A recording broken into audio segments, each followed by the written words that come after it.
เวียกนัดบักนัดเฮ็ดเวียกนี่โอ้ยบักอันนี้นี่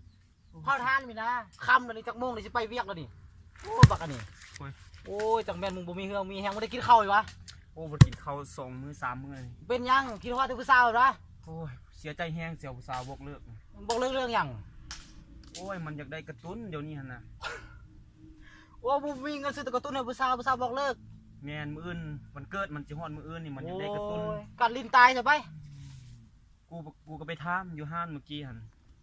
นี่แนวสิได้เฮ็ดน่ะสิได้กินน่ะไปถามอยู่ห้านเขาก็ว่า250,000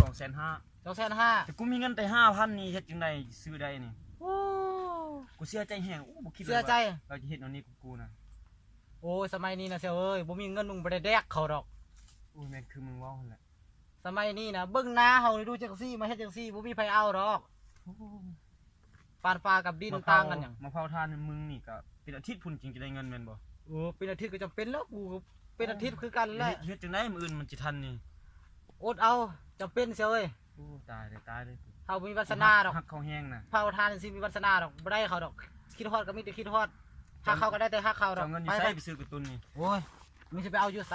พากูไปกินเบียร์ได้มั้ยมื้อนี้แก้เซ็งกับบ้านกูสิพาไปกินนะอยู่ไส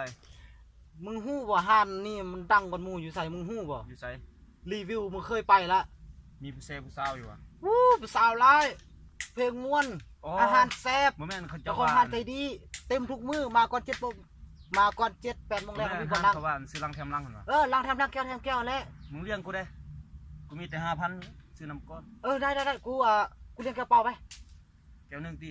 แก้วนึงก็ได้ครึ่งแก้วก็ได้ไปมึงเลี้ยงน้ำก้อนก็ได้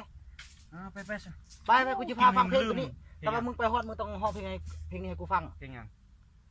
ยังทำใจบ่ได้เด้ดังบ่ดังของโดนัทหั่นว่ะโดนัทฟังมึงเนื้อหั่นเด้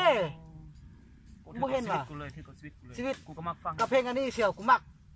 บากรรมกรรักษาโอ้งาบากรรมกรรักษา